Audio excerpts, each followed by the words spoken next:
Doctor, muy buenos días. Muy buenos días.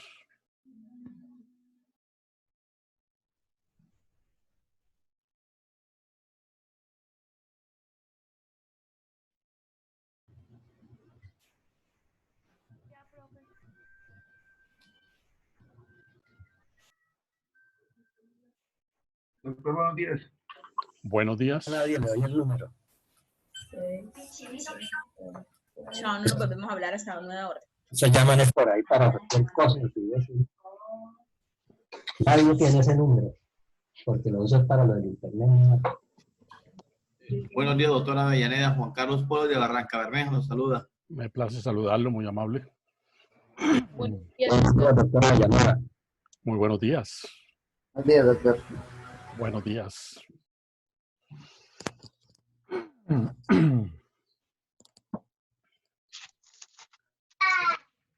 Bueno, jóvenes, de nuevo muy buenos días para todos.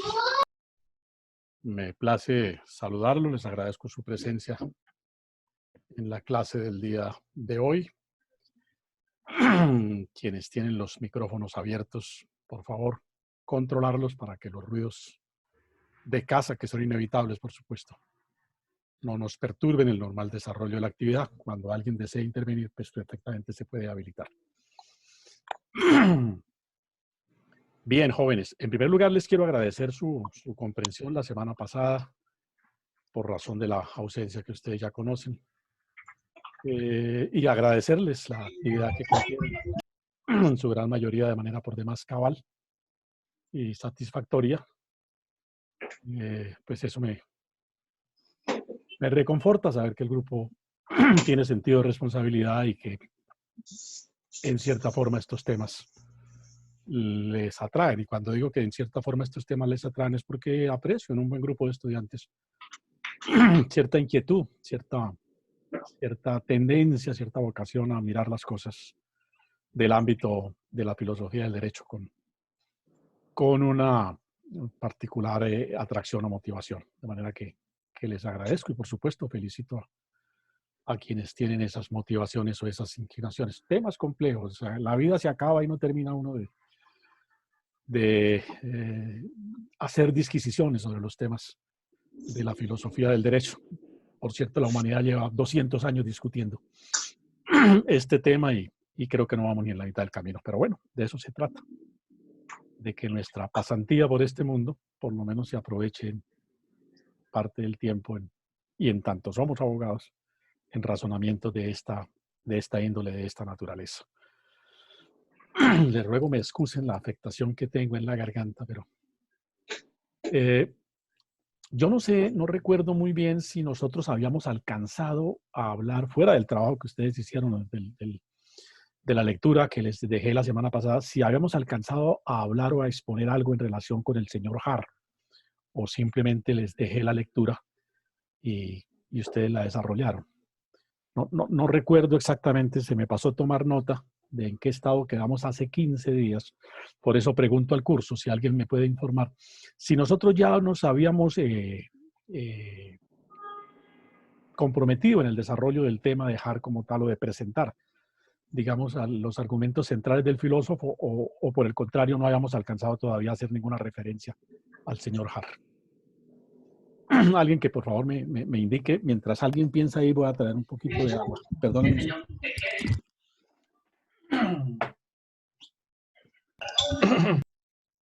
No, doctor.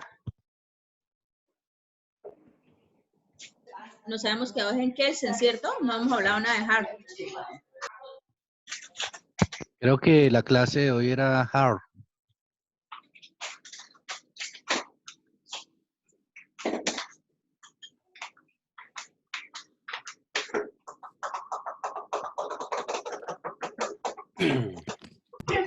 Doctor, la clase del 2 de mayo fue de Hans Kelsen, la del 9 fue lo del trabajo de Hart y no hemos hablado en forma del señor Hart. Listo, le agradezco mucho, muy amable. Bueno, aunque ustedes ya tienen alguna mínima idea, por lo menos saben que existía un señor que se llamaba Hart. Doctor, muy buenos días. Buenos días, Judy, ¿cómo ha estado? Bien, gracias a Dios. ¿Y usted? Everhard. Bien, sí, señor. Entonces, hagamos alguna breve referencia nuevamente y sobre el marco del ejercicio que dejamos la semana pasada, pues hablemos algo rápidamente del señor Har. ¿Quién es Har? Pues Har es un filósofo de origen inglés, británico, por supuesto, que se educa en las universidades inglesas,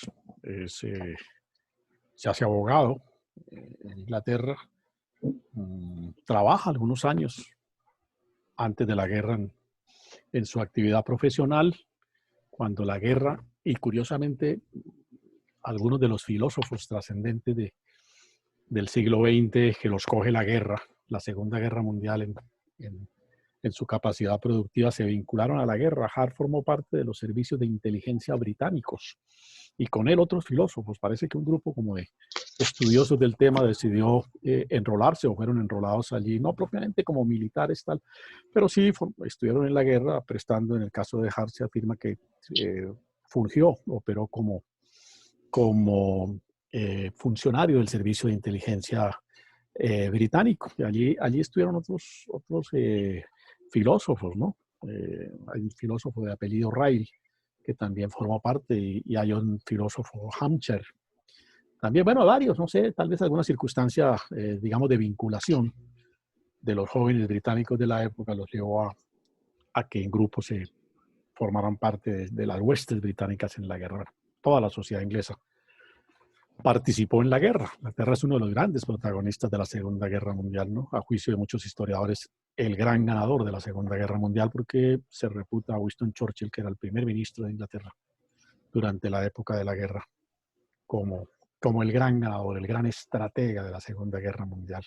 Y a él se le atribuye por muchos analistas de la historia haber ganado la Segunda Guerra Mundial, o haber hecho los aportes más importantes para ganar la Segunda Guerra Mundial. Así militarmente potencias como los Estados Unidos y la misma Unión Soviética de la época bajo el mando de Stalin, pues hubiesen, digamos, logrado éxitos militares que individualmente Inglaterra no tuvo, todo lo contrario.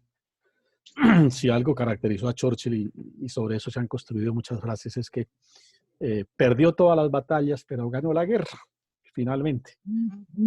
Entonces, porque fue un gran estratega, fue un gran diseñador, fue el político de la guerra. Fue el político de la guerra realmente, y eso le permitió a los aliados salir victoriosos como finalmente lo fueron. Har es un filósofo nacido a comienzos del siglo XX, hacia el año 1907, si mal no estamos, y muere en 1992, relativamente hace poco tiempo. Él se educa en Oxford, decía hace un instante, allá realiza sus estudios. Estoy preocupado porque la voz no me va a dejar terminar la clase.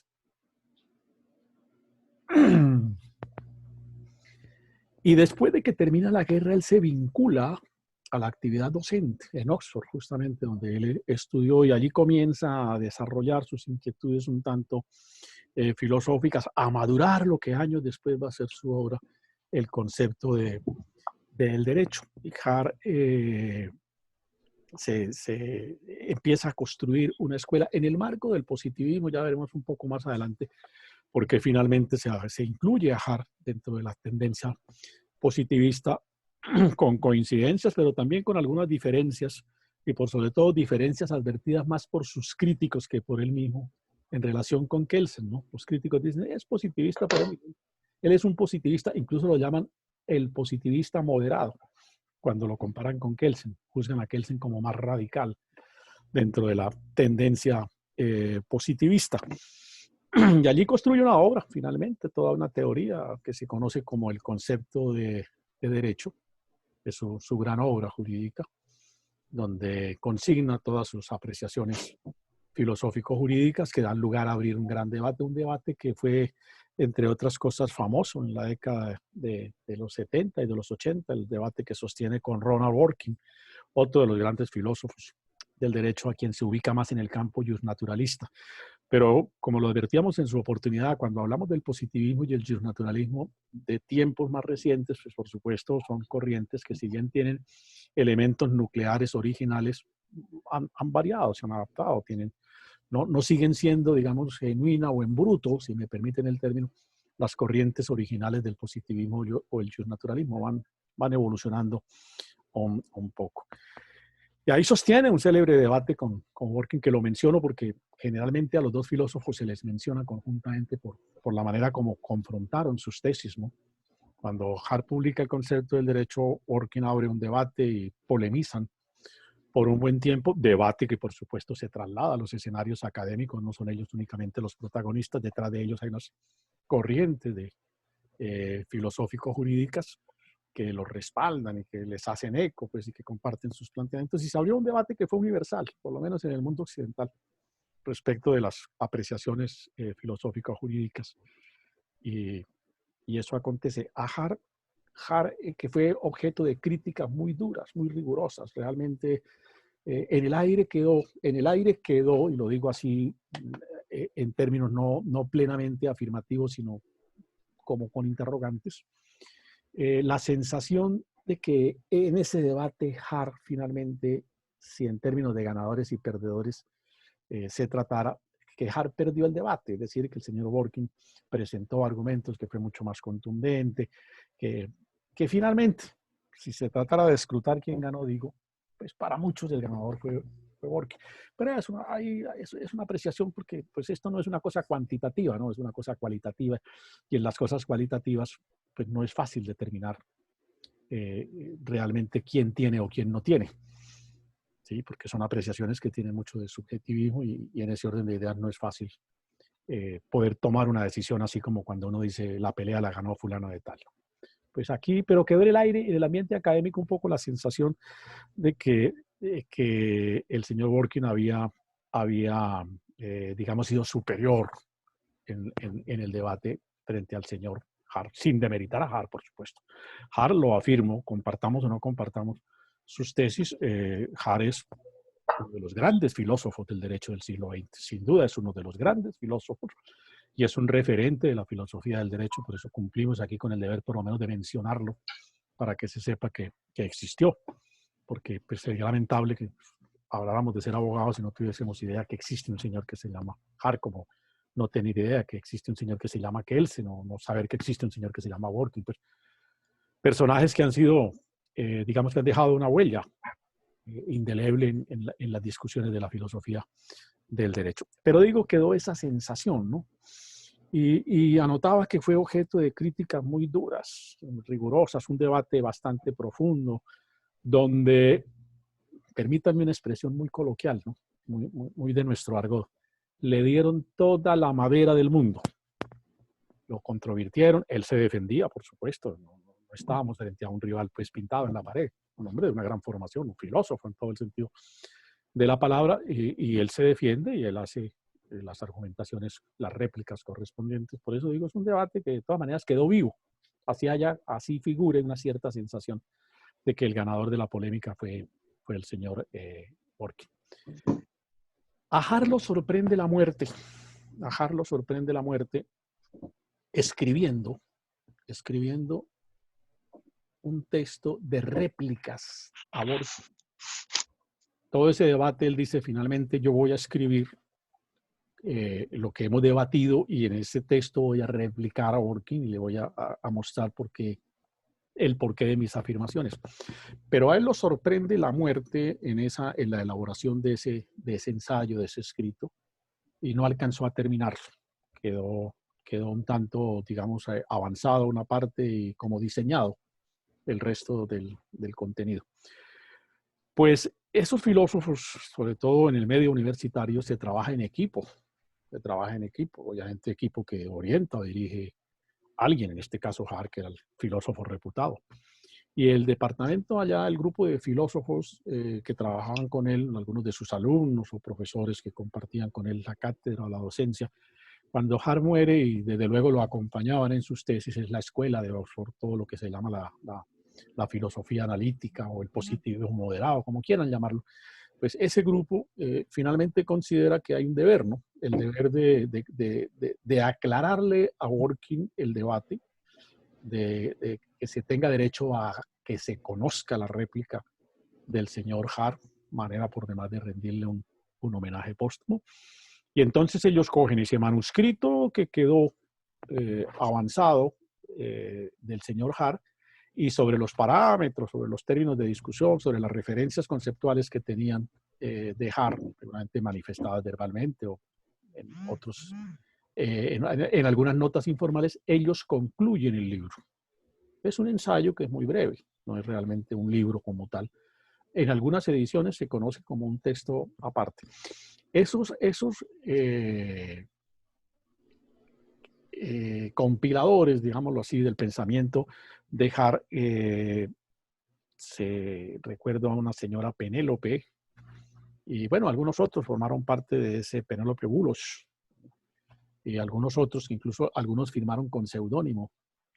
Ese texto ellos lo denominaron post-scriptum al concepto del derecho, es escrito posterior al concepto del derecho, una obra póstuma realmente, que la publican como de Hart, pero se entiende que es una obra póstuma que finalmente terminan varios de los que con él conformaban el grupo filosófico, y allí se contiene, digo, una especie de contrarréplica a Dworkin en ese debate extenso y muy interesante que los dos libraron respecto de temas de filosofía del derecho.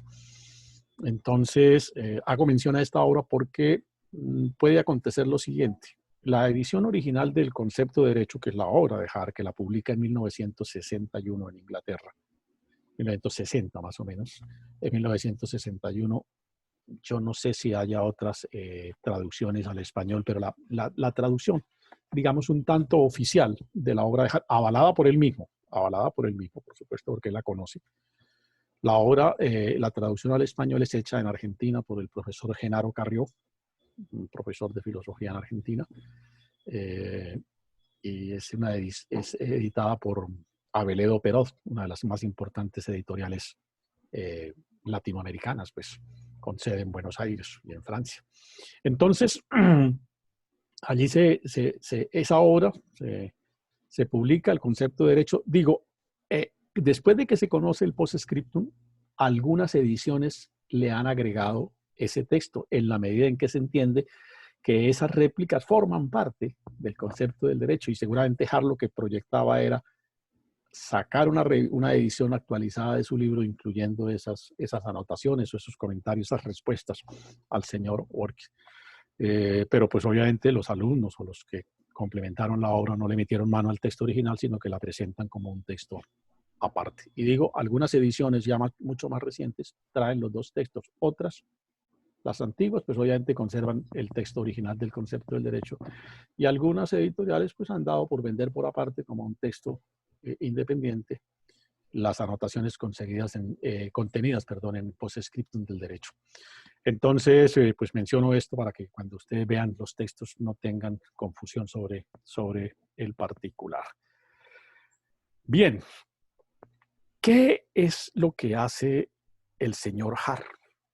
Y tal vez aquí podemos empezar a resolver el punto primero del ejercicio que desarrollamos la semana pasada.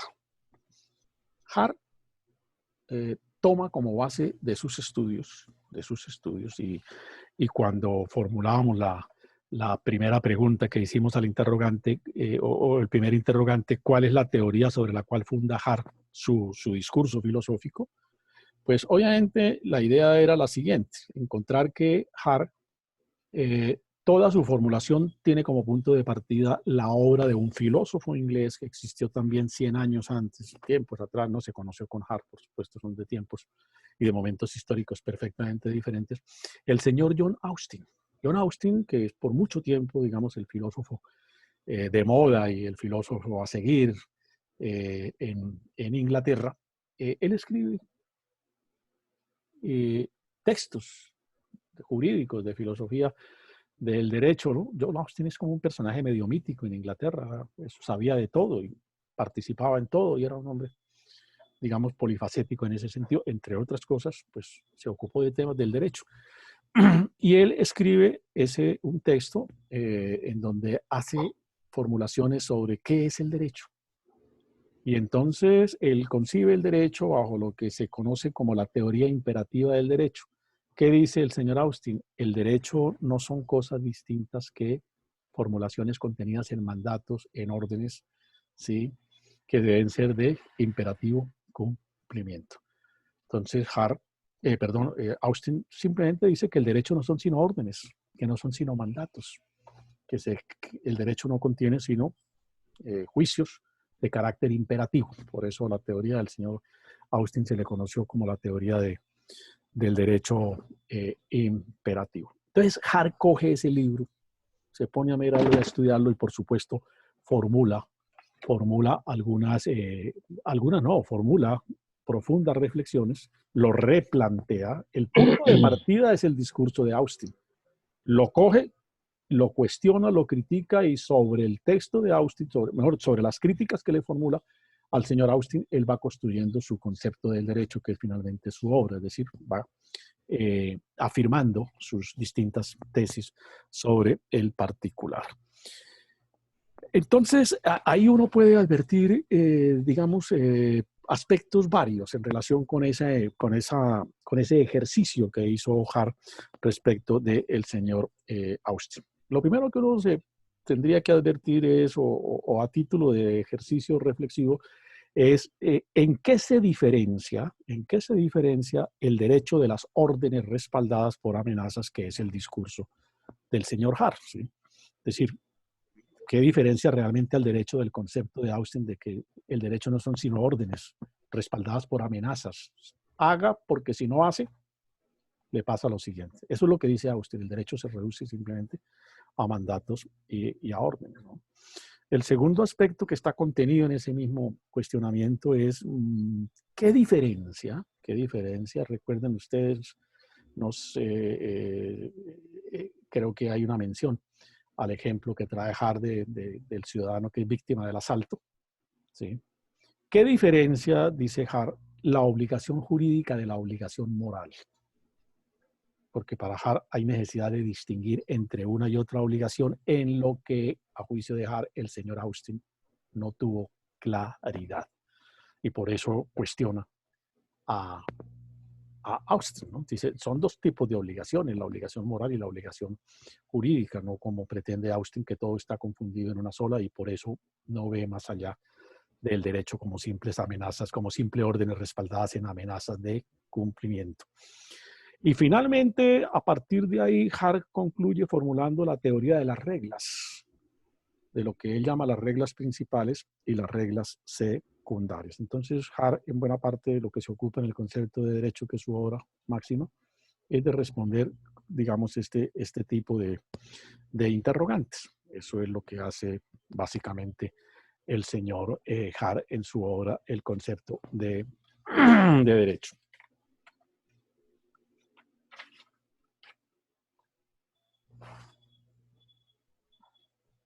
Bien, entonces, Austin, que dice que el orden jurídico no es otra cosa que un conjunto de disposiciones que contienen órdenes generales respaldadas por amenazas. ¿Sí?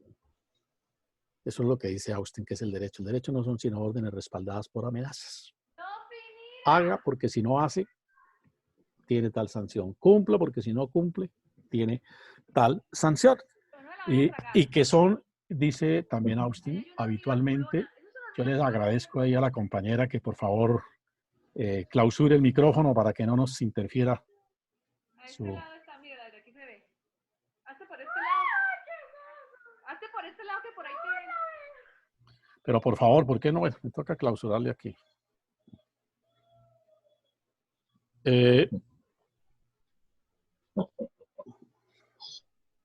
Perdí la idea. Bueno, digo que Austin plantea en su obra, que es el texto sobre el cual reflexiona Hart, que el orden jurídico no es otra cosa que un conjunto de normas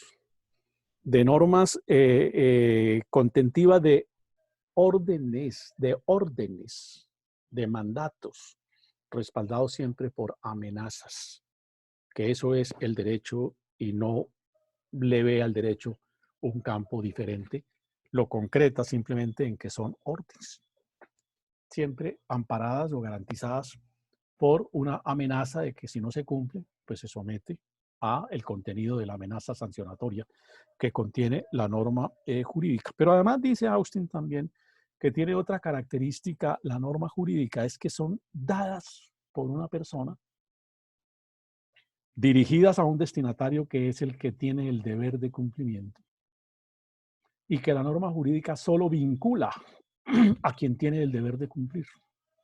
Para nada vincula a quien dicta la norma, en el entendido de que la norma la dicta un soberano que no tiene ninguna, digamos, vinculación con el cumplimiento de la norma. Entonces la norma, dice Austin, es dada para que un destinatario, ciudadano en general, se someta y cumpla la norma. Entonces, eso es justamente lo que comienza a cuestionar. Entonces, Hart lo primero que dice es que el señor Austin es un reduccionista. ¿Qué es reduccionista? ¿No? Para entender el calificativo que Hart le da al señor Austin. El reduccionismo es para algunos una tendencia filosófica. Para algunos el reduccionismo es una tendencia filosófica que tiende siempre a explicar las cosas por sus mínimos elementos. Tiende todo a simplificarlo en su explicación, reduciendo como argumento central o determinante de un determinado fenómeno los mínimos argumentos. Por eso la expresión reduccionismo, ¿sí? Por eso la expresión del reduccionismo. Entonces, pues, Hart lo que dice es, él es un reduccionista. Bueno, para algunos el reduccionismo no es tanto una corriente filosófica, aunque se ha formulado y se ha sostenido que el reduccionismo tiene esa dimensión. Para algunos el reduccionismo es una metodología en el sentido de que para formular una explicación se prescinde del conjunto de elementos y no se da un contenido superior al objeto que se pretende explicar. Para otros, y esto no lo digo tan folclóricamente para otros, porque así se ha afirmado, es una maña, es una manía, es una manera equivocada de pretender conocer un fenómeno, creer que una parte puede explicar el todo de los fenómenos, ¿no? Entonces, a título de ejemplo, para entender ese concepto del reduccionismo, es como si al ser humano pretendiéramos explicarlo únicamente a partir de su componente líquido. Sí, el hombre, en su esencia, el cuerpo es fundamentalmente agua, ¿sí? El líquido, sangre, un 70%, o la Tierra misma. La Tierra misma como planeta, un altísimo porcentaje es agua, ¿sí? Entonces pretender decir que el planeta es agua, pues no es realmente una conclusión acertada, porque las tendencias reduccionistas, o decir que el ser humano no es sino agua, prescindiendo de otros componentes, digamos, biológicos, qué sé yo, psíquicos, en fin, otra serie de ingredientes que caracterizan el concepto y determinan la esencia del ser humano, pues obviamente eso puede conducir a desfiguraciones. Y eso es lo que dice Hart de Austin. El señor Hart es un reduccionista, no vio sino un aspecto del derecho. No vio sino un aspecto del derecho. Pero el derecho, por supuesto, es mucho más amplio a juicio de Hart, y ahí comienza pues a formular el debate. Hart dice que si se comparan las normas jurídicas, por sobre todo de los sistemas modernos, hablando por modernismo, el derecho de su época, él dice que el derecho no se reduce, como pretende Austin, a simples formulaciones de normas amenazantes, ¿sí? De normas siempre de contenido represivo, sino que hay otro papel del derecho y por consiguiente la norma puede tener otra visión, ¿sí? Y entonces él formula cuestionamientos que parten de las siguientes premisas, ¿no? Primero, que las normas se refieren pueden tener contenidos diferentes. Las normas pueden tener contenidos diferentes. Y ahí es cuando él dice, en materia penal, Austin puede tener algún grado de razón, pero es que el derecho no se queda ahí, dice el señor Hart. En materia penal, Austin puede tener algún grado de razón porque en general los derechos de ese ámbito disciplinarios, sancionatorios en estricto sentido, pues sí tienen un componente, por supuesto, de carácter coercitivo, de carácter amenazante. El que mate a otro tendrá prisión por tantos años. El que viole, el que robe, el que no llegue a trabajar puntual, lo sancionarán con tanto. El que llegue borracho, lo sancionarán con tanto. El que insulte al jefe, lo sancionarán con tanto. Derechos de carácter sancionatorio, pues por supuesto, que regulan un aspecto de la conducta de la persona, dice Austin, ahí puede tener un grado parcial de aceptación o de validez. Pero para Hart el derecho tiene un contenido mucho más amplio, porque Hart dice hay disposiciones jurídicas que no son de naturaleza sancionatoria, todo lo contrario, disposiciones jurídicas que le permiten a la persona en un marco jurídico desarrollar sus libertades, realizarse como tal, ¿sí? Entonces, por ejemplo, todas las normas jurídicas relativas al derecho civil en buena parte no caerían dentro del concepto que de derecho da el señor Austin. Porque Hart dice, una norma por medio de la cual se dice cómo se hace un contrato, ¿es una norma represiva? No. ¿Me está obligando a hacer el contrato? No. Soy yo el que tomo la decisión en mi libre albedrío de si ejecuto o no ejecuto, si compro o vendo la casa.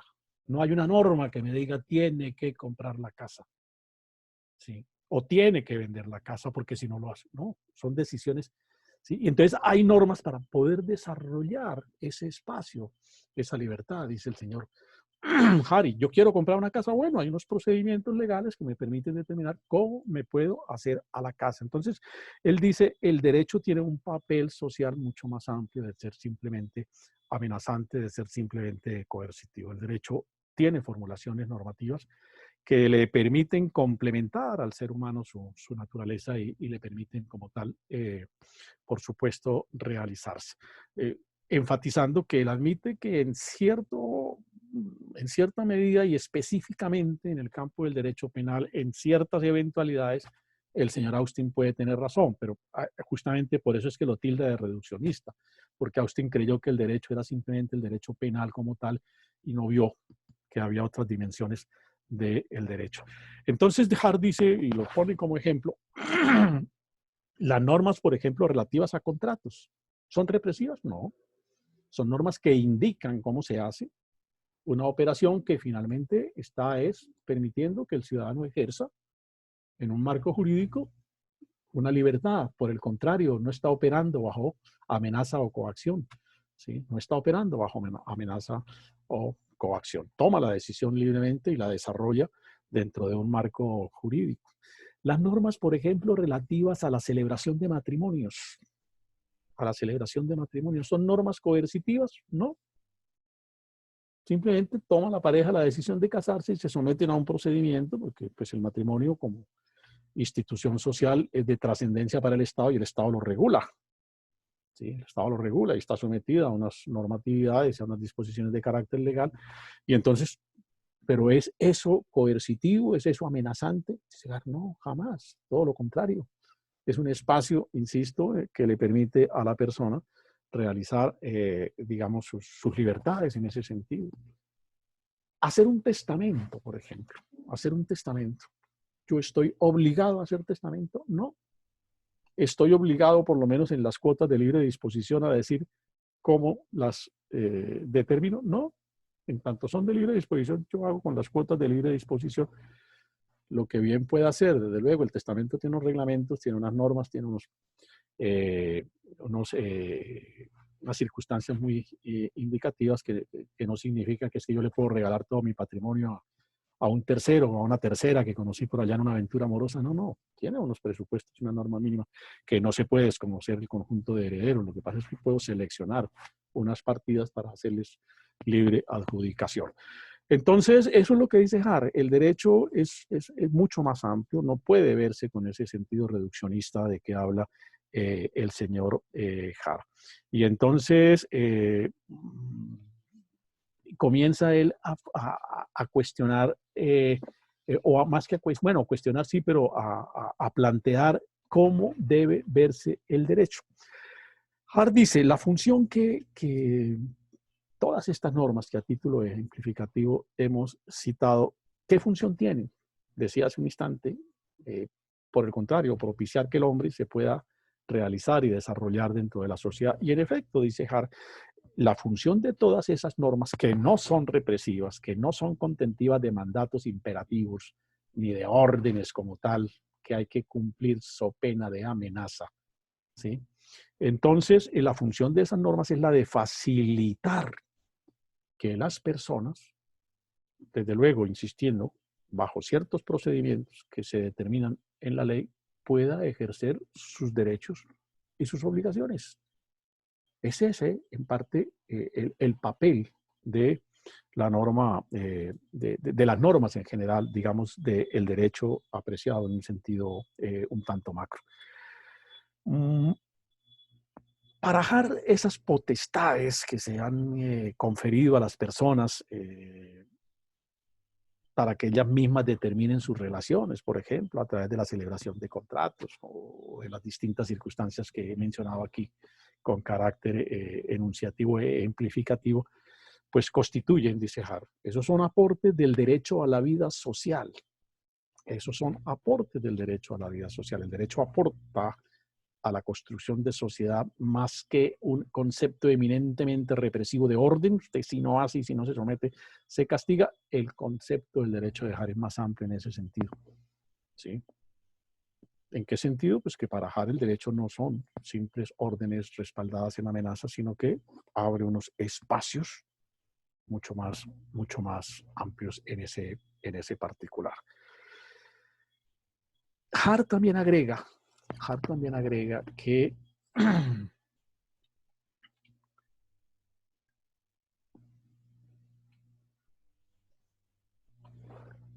otro defecto, dice Hart, que tiene la formulación o el planteamiento del señor Austin, valga decir, de la teoría imperativa de la que es autor, es que desconoce el carácter, digamos, el carácter que tienen las normas jurídicas, ¿sí?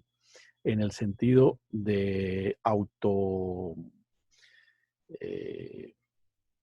en el sentido vinculante, pudiésemos decirlo, ¿sí? Las normas, si las normas son respaldadas por amenazas, dice Hart, tienen destinatarios, como lo plantea el señor Austin, que el soberano dicta una norma que tiene un destinatario al que constriñe, a que debe someterse al cumplimiento de la norma, so pena de la amenaza. Pero también, dice Hart, las normas tienen un carácter autovinculatorio,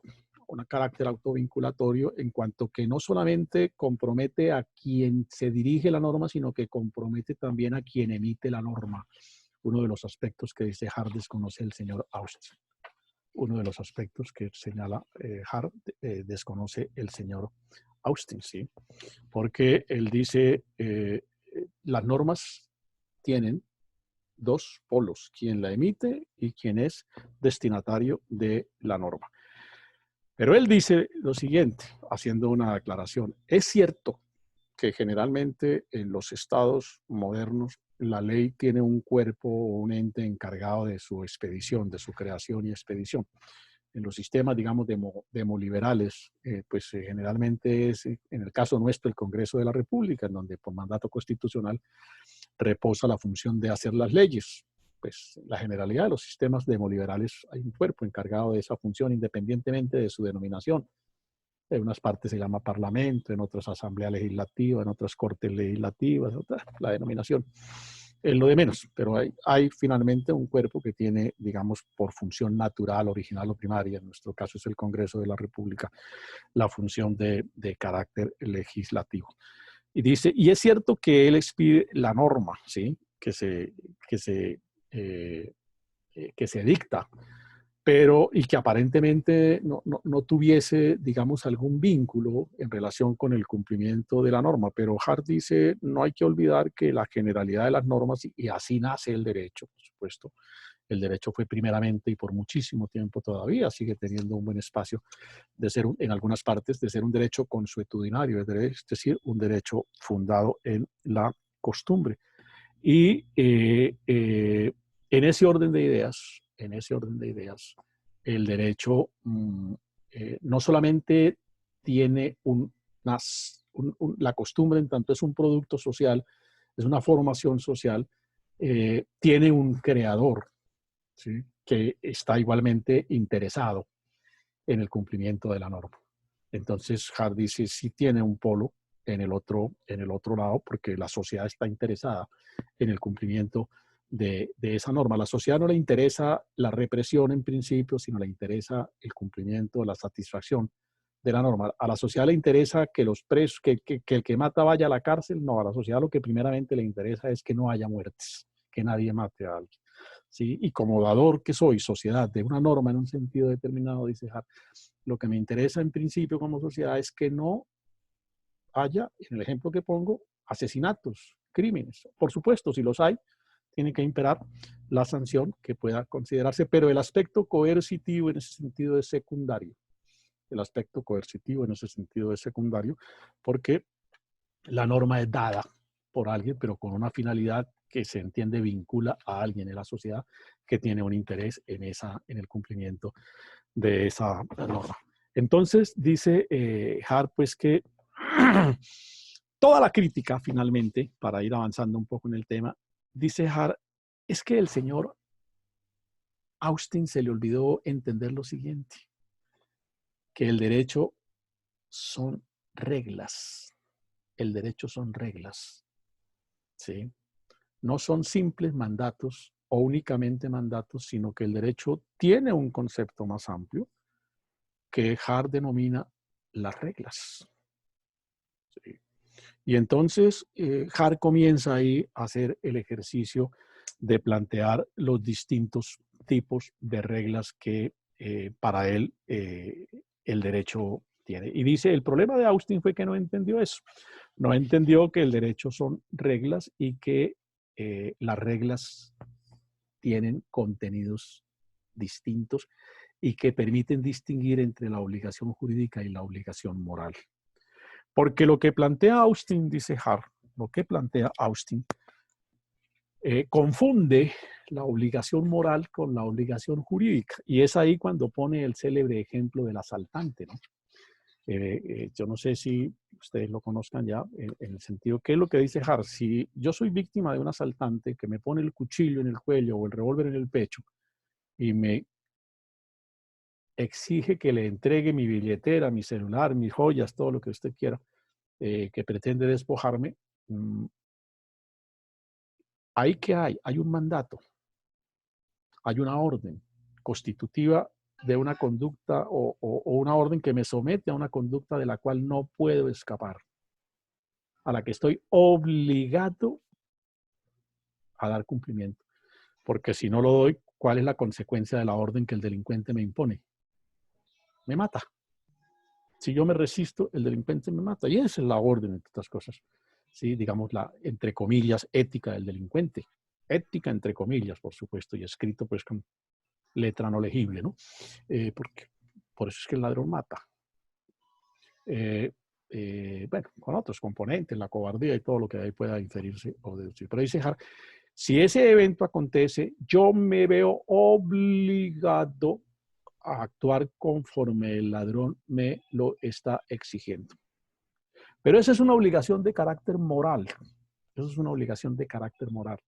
Porque lo que dice Hart, lo que trasciende al derecho es la obligación jurídica.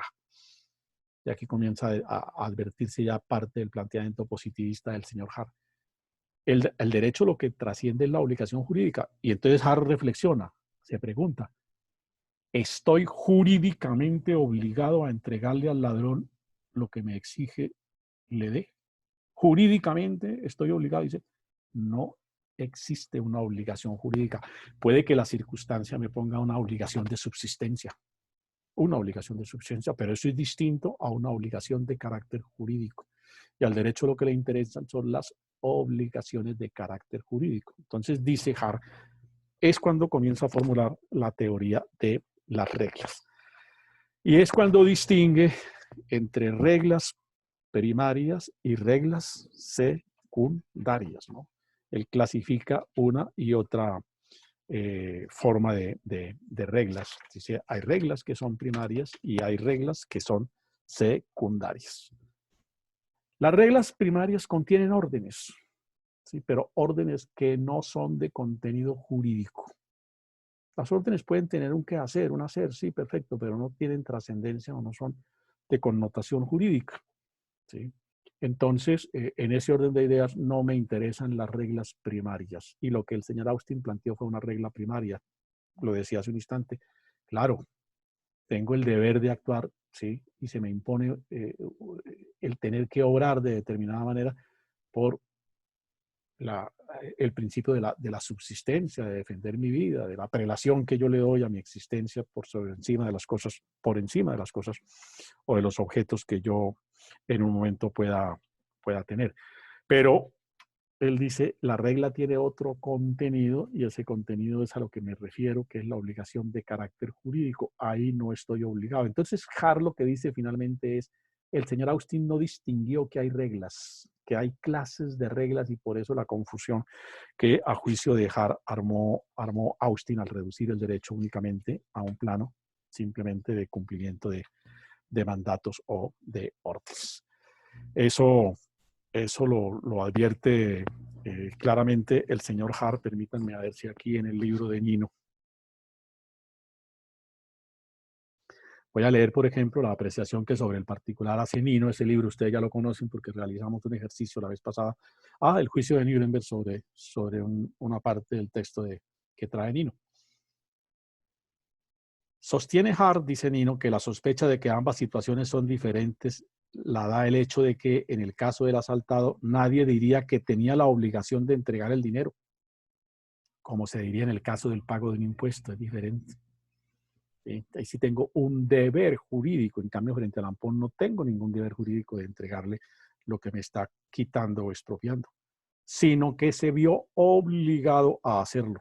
Esta distinción lingüística es que tal vez olvidé advertir, por eso se llama a la corriente de Hart también como la filosofía lingüística o la filosofía analítica, porque Hart parte del supuesto de que el derecho se trae a confusiones porque buena parte, dice Hart, de los términos jurídicos se utilizan por fuera de los contextos en que ellos acontecen. Y por eso se entiende, se incurre en esa confusión, es lo que, a propósito del texto, dice Hart, la confusión del concepto de deber. Y en el contexto en lo que la plantea el delincuente, pues yo no tengo el deber jurídico de actuar diferente a cuando tengo el deber jurídico de pagar el impuesto. Esta distinción lingüística, dice Nino, como en muchos otros casos, puede encubrir una diferencia conceptual relevante.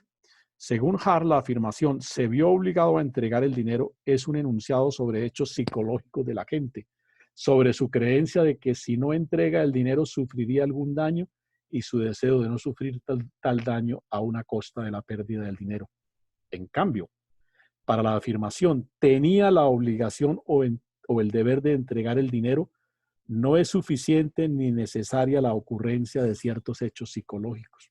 Puede ser que la gente no tenga ningún temor de sufrir un daño, por ejemplo, si sabe que su evasión de impuestos no será descubierta y, sin embargo, ser posible afirmar que tenía una obligación de pagar el impuesto. Entonces, hago referencia a esta cita de Nino porque nos permite, digamos, mejor comprensión de lo que he querido aquí significar respecto a cómo Hart le demuestra a Austin que el derecho está imbuido, tiene en su esencia, en su núcleo, un concepto de regla, en este caso de las reglas que tienen trascendencia jurídica, sino de las reglas generales, de toda regla.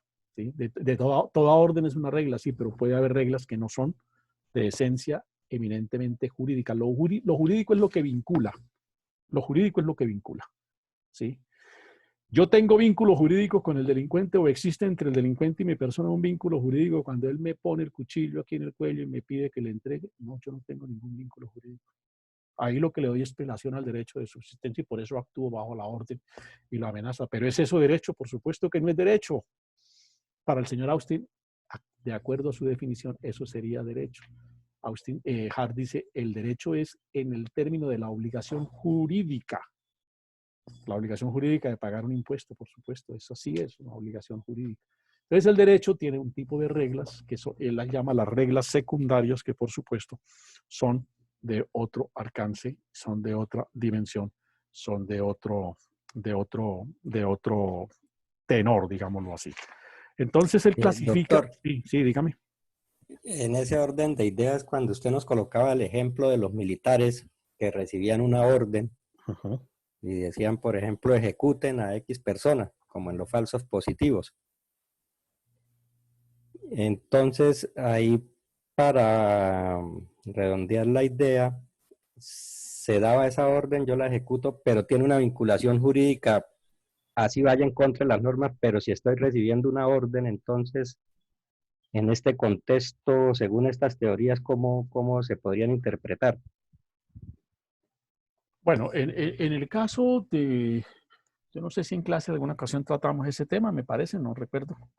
Sí, señor, sí, usted nos Sí, comentaba, inclusive refiriéndose también a a los juicios de Nuremberg. sí, sí. El supuesto dentro del Estado de Derecho es que pues toda orden debe emitirse en el marco del Estado de Derecho. No puede haber órdenes, no puede haber, como dirían los romanos, derechos abusivos, porque entrañan una contradicción profunda, ¿no? Si hablamos de derecho, no puede ser abusivo. Por principio, cuando hablamos de orden, es esencial a la orden el concepto de, digamos, de la legitimidad. La orden que vincula jurídicamente es la que es legítima, ¿sí? Y la legitimidad para o la orden que es legal, es decir, la que tiene fundamento y soporte de carácter jurídico. Ese es el caso de Hart. Yo no tengo, no es una orden jurídica porque no existe un vínculo jurídico que me imponga que a cada ladrón que me asalte te tenga que dar lo que yo llevo. No hay un vínculo jurídico como tal. Lo que pasa es que la sociedad va construyendo, ¿no? Usted que todo este fenómeno que vemos en las ciudades en general, ¿no? De los desplazados, de los venezolanos pidiendo limosna, de los muchachos que se paran en las esquinas a lavar panorámicos de carros, en fin, eso va como constituyéndose en una especie casi que de orden finalmente, ¿no? De orden porque se van generando unos hechos ciertos como de presión social que finalmente termina la gente como sometiéndose a ese deber. Pero existe jurídicamente el deber, ¿no? Yo no tengo por qué dar limosna, en principio, no tengo, pues, no es una orden jurídica, puede que sea un mandato de carácter moral, puede que sea una orden de carácter religioso, pueda que en este caso de la subsistencia frente al ladrón, pues un mandato que me llega a mí con el fin de preservar mi vida. Pero jurídicamente no existe algo que me obligue a actuar como tal. Entonces, por eso Hart dice, hay reglas que tienen un contenido que imponen un quehacer, pero que no tienen trascendencia jurídica. Y hay reglas que tienen un contenido jurídico porque generan un vínculo, que son las que me interesan desde el punto de vista del derecho. Por eso Hart descarta, digamos, el estudio de las reglas que él llama primarias y él se ocupa es del análisis de lo que determina como reglas secundarias, ¿no? Entonces, en el caso de la orden, pues ahí no hay un vínculo jurídico que me obligue a cumplir esa orden. Cuando digo no hay un vínculo jurídico es porque no hay un instituto, un soporte normativo que me determine que yo tengo que actuar de esa manera. Eso lo ha dicho ya perfectamente el campo de la filosofía jurídica en tesis que han acogido, por supuesto, los tribunales. El caso de la Corte Constitucional en Colombia, que ha dicho que la orden ilegítima, es decir, la orden que va contrario a derecho, no tiene por qué cumplirse ni ser obedecida, ni aún en el ámbito militar, donde existe el principio, digamos, un tanto vertical de la orden del superior, porque el cumplimiento de las órdenes se debe estar dentro del marco del Estado de Derecho, que es lo que genera el vínculo. Si la orden tiene una naturaleza, digamos, injurídica en ese sentido, una orden que me está llevando a cometer algo contra derecho, pues no tengo la obligación de cumplir. El vínculo jurídico nace de que la orden tenga un soporte de carácter jurídico. Ese es el vínculo jurídico y eso es lo que dice Hart. Si existe una norma que diga que yo debo entregarle al ladrón, pues estaría procediendo contrario a derecho si no le doy al ladrón lo que me entrega. Por supuesto, esa norma jamás existirá porque sería pues cambiar totalmente el concepto de derecho. Pero a eso es a lo que bajar. No hay un vínculo jurídico. Aquí no, en el caso que usted me plantea, pues no hay un vínculo jurídico entre una orden ilegítima o ilegal dada por el superior al inferior porque no encuentro soporte en mi actuar si cumpliera esa norma. Y lo que ha dicho, en el caso nuestro de la jurisprudencia, es que no soporta no justifica, no explica y no exculpa el hecho de que la orden provenga del superior, porque la orden es abiertamente ilegítima. Y desde luego, con otros enunciados que hace la sentencia de la Corte, el soldado tiene que estar en capacidad de distinguir ese tipo de razonar frente a ese tipo de juicios.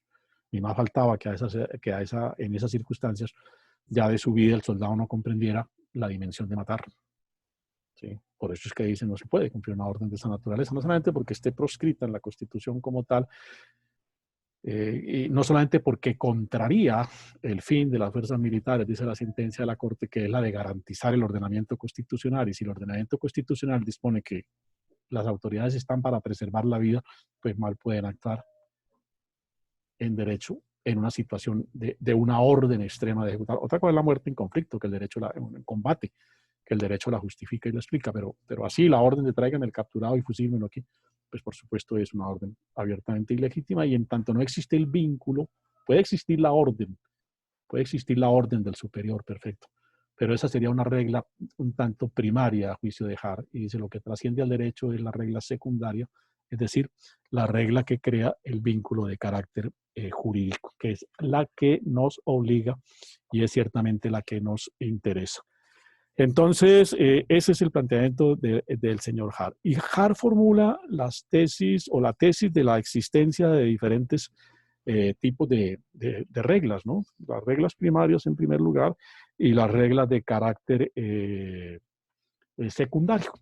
Sobre eso él pues hace la tipificación de esos tipos de reglas. Permítanme aquí a ver si encuentro de manera más puntual la expresión de Hart sobre el particular.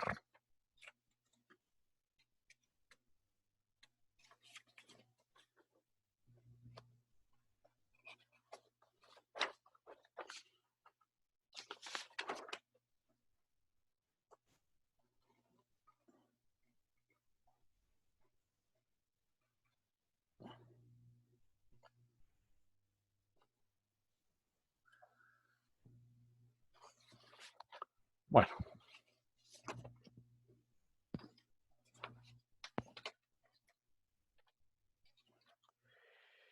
Hart distingue tres clases de reglas. ¿Sí? En primer lugar, de reglas secundarias, porque de las reglas primarias Hart no se ocupa.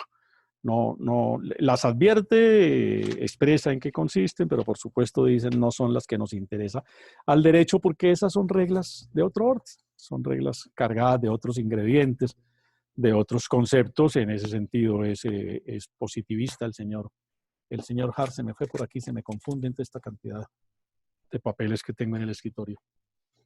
Alguna referencia puntual que quería dejar sobre ese presupuesto de las reglas. Pero lo cierto es que él distingue tres tipos de reglas secundarias. Y en esos tipos de reglas secundarias tienen de alguna manera una vinculación entre sí. Pero bueno, la primera es la regla de reconocimiento. En esto es profundamente kelseniano. Profundamente kelseniano.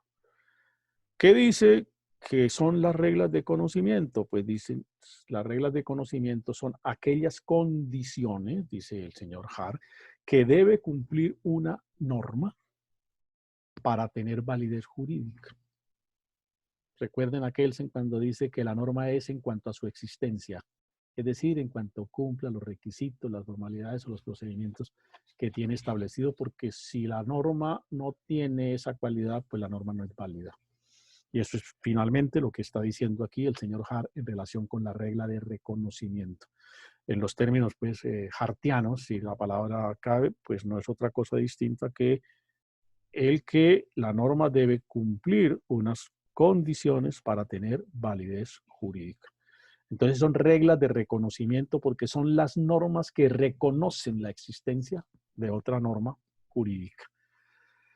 Las reglas de cambio indican las condiciones que deben cumplir, ¿sí? Que deben acreditarse para que a través de una norma, de una disposición cualquiera, podamos cambiar el ordenamiento jurídico. Podamos cambiar el ordenamiento jurídico. Y aquí voy a hacer una referencia, por ejemplo, al ordenamiento constitucional colombiano. Alguien que tenga una constitución a la mano, por favor ayúdeme con la lectura del artículo 114.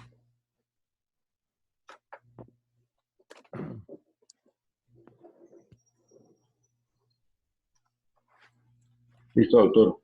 Sí. Corresponde al Congreso de la República reformar la Constitución, hacer las leyes y ejercer control político Sí, sobre el suficiente. gobierno y la administración. Muy amable, suficiente. ¿Qué destaco de la norma? Creo que aquí también en alguna ocasión habíamos hecho ya referencias, pero aquí volvemos a encontrar el juicio hartiano en esta disposición. El Congreso tiene competencia para, en cuanto actúa como constituyente, recuerden ustedes que el Congreso es un constituyente derivado secundario porque el constituyente primario es el pueblo. Solo que el pueblo, cuando redacta la Constitución, le presta su poder constituyente al Congreso para que lo ejerza en los precisos términos que la Constitución le indica. Por eso dijo el constituyente de manera clara que el Congreso puede reformar la Constitución. Advertencia que por lo demás reitera, por favor, artículo 374 de la Constitución. Alguien que me ayude ahí con su lectura.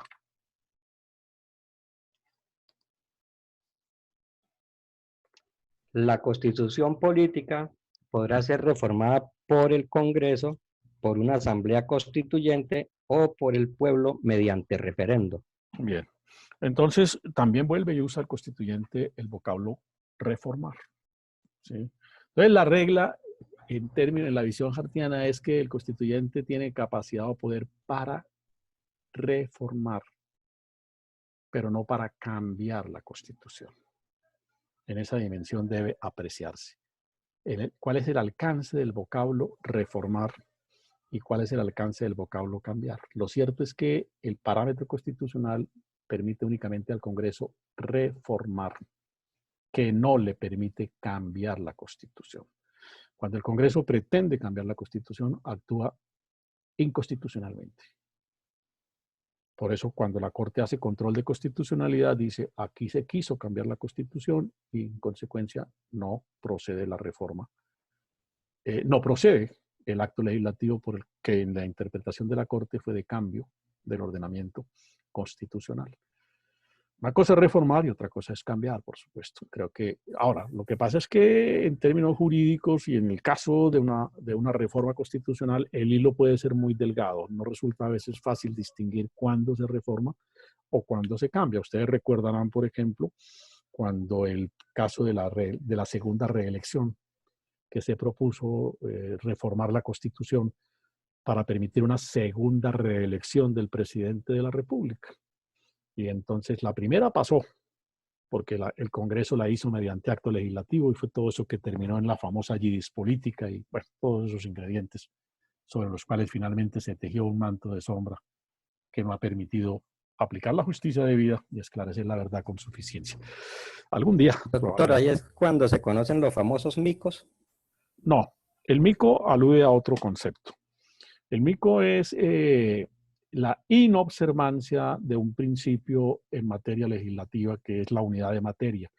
La unidad de materia, dice por ahí el artículo constitucional, indica que todo proyecto de ley debe referirse a una sola materia. Entonces, si vamos a reformar o a expedir un código penal, todas las normas contentivas de esa ley deben referirse a la materia penal.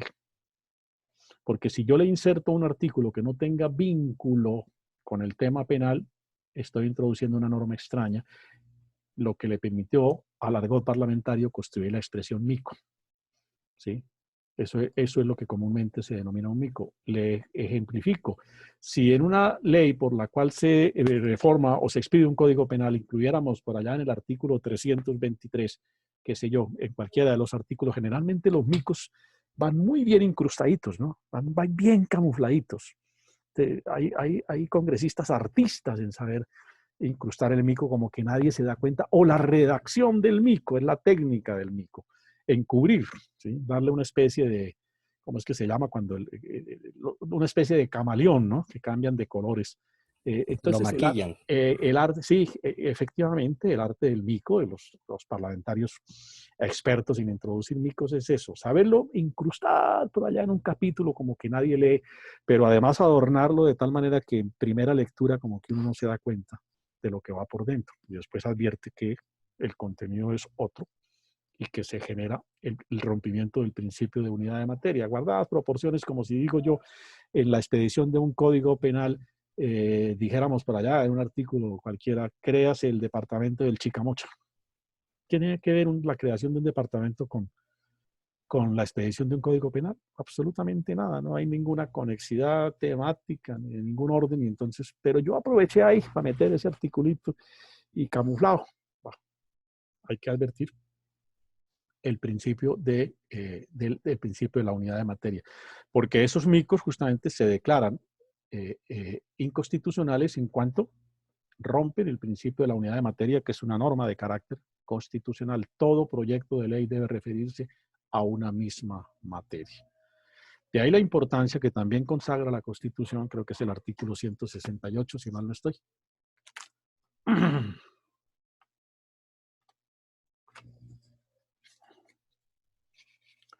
No.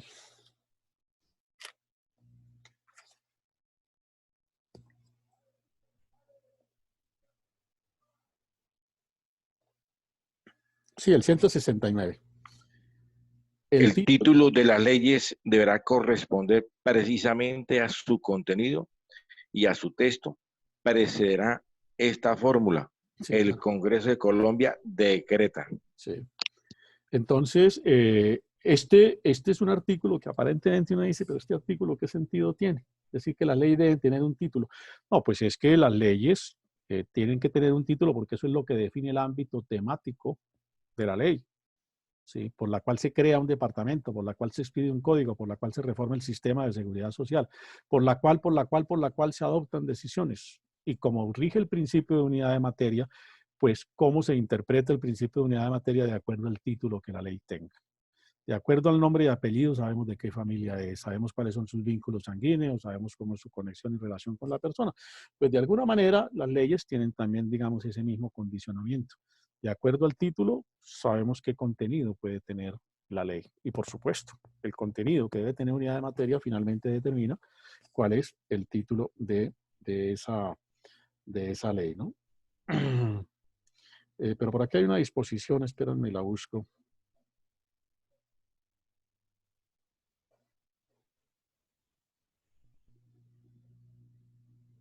Bueno, se me va aquí en el momento.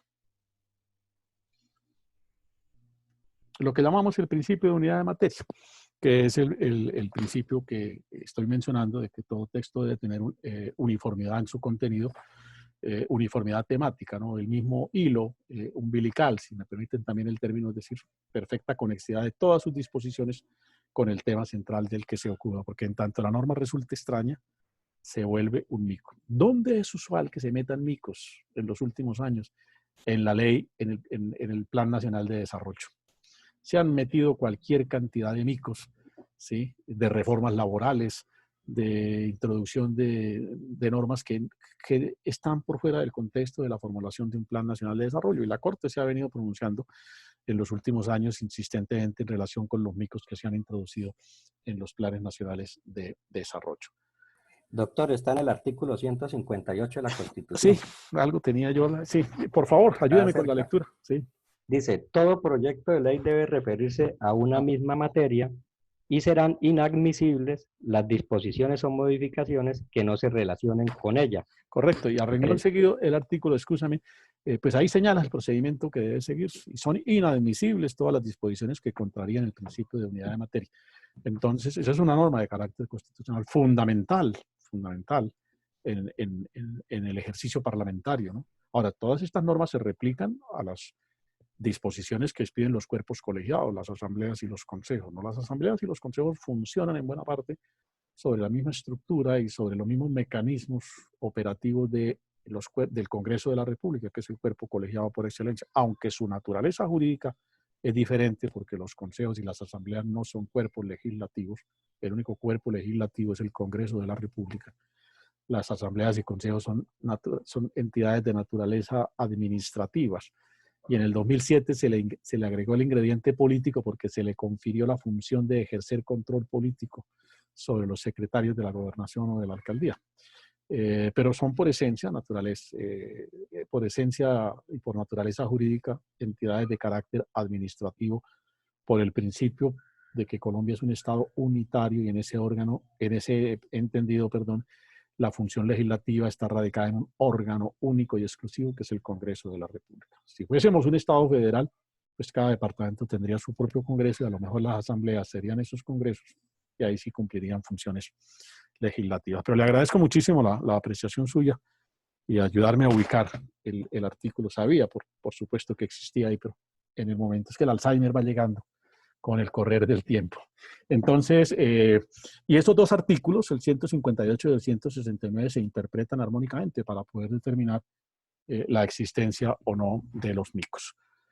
Bueno, jóvenes, ya creo que llegamos al tiempo en la última charla o en la próxima clase. A propósito del examen, ¿para cuándo está fijado? ¿Ya Doctor, qué pena respecto a eso, es que mis compañeritos me están preguntando por el grupo que lo del parcial, que si el parcial es el ensayo que estamos presentándote o cómo. No confundan una cosa con la otra, ¿sí? El ensayo es lo que constituye la nota de seguimiento, que es el 30% del valor total de la nota. Eso es un concepto que crea el reglamento para que el estudiante pueda ayudar a construir con su actividad su propia nota. Otra cosa es la evaluación que llamamos tercer corte. Eso es otra cosa, a eso es a lo que me refiero, no vayan a confundirlo uno con lo otro. Entonces, doctor, ¿y cómo va a ser esa evaluación del tercer corte? La evaluación del tercer corte, yo coloco en la plataforma un cuestionario, ¿sí? Pues un cuestionario es una manera de decir, unos ejercicios académicos que ustedes tendrán que responder en el término que allí les indico. Alguna parte de ese cuestionario va a tener, digamos, es como lo que tengo diseñado hasta el momento, algunas preguntas de selección múltiple y otras es como complementación de textos. Entonces, esa es la forma de hacer el interrogatorio. Ahí les indicaré qué porcentaje tiene cada punto y les indicaré el tiempo también de que se dispone para resolver el examen. Es decir, si el examen comienza a las 7 de la mañana, estará concluyendo a las 7:40 de la mañana. Y la plataforma se cierra y el que, como dicen en la costa, el que envió, envió y el que no, quedó por fuera. Esa es más o menos el parámetro del Doctor, examen. muchas gracias. Pero sí les agradezco que me precisen la fecha. De todas maneras, dentro de 8 días tenemos clase. Si lo vamos a hacer el 30 de mayo o el sábado siguiente, porque pues necesito hacer la programación, subir con el tiempo debido el cuestionario a la plataforma y, en fin, terminar la redacción de la evaluación. Doctor, Entonces, ¿y los temas? Los temas, no, doctor. Lo que hemos visto en el semestre. Es que no hemos visto tampoco mayor cosa. Entonces, La fecha está para el 6 de junio. 6 de junio. Sí. Listo. Entonces tenemos clase el próximo sábado y dentro de 15 días perfectamente y redondeamos estos temas y el 6 de junio hacemos la evaluación sobre los parámetros indicados. Bueno, jóvenes. Sí, dígame, Judith. Los temas son a partir de qué tema vamos a hacer evaluación, o eso es... Desde lo que vimos el primer día de clase. Acumulativo. Acumulativo, perfecto. Listo, que no es mucho, no es mayor cosa. Entonces, sobre eso versará el ejercicio de evaluación. Bueno, Doctor, jóvenes. Sí, dígame, señorita. El juicio de Hart cuenta como nota de seguimiento, el trabajo de Hart. Bueno, le agradezco que me lo haya recordado efectivamente. Yo al trabajo de Hart que ustedes hicieron hace 8 días, le doy un valor del 20% sobre la nota del tercer corte. Es decir, que si ustedes sacaron, por decir algo, 5 en el ejercicio de Hart y sacan 3 en la nota de la evaluación, el 3 vale el 80% y el ejercicio vale el 20% promedio, y esa es la nota definitiva del tercer corte. ¿Listo? Gracias, doctor. Bueno. Buen día. Muy amable. De nuevo, muchas gracias. Les deseo un resto de día muy feliz, muy productivo. Igualmente. Un abrazo. Gracias, doctor. Igualmente. Buen fin de semana. Hasta luego. Un abrazo para todos. Feliz día. Gracias, Gracias. doctor.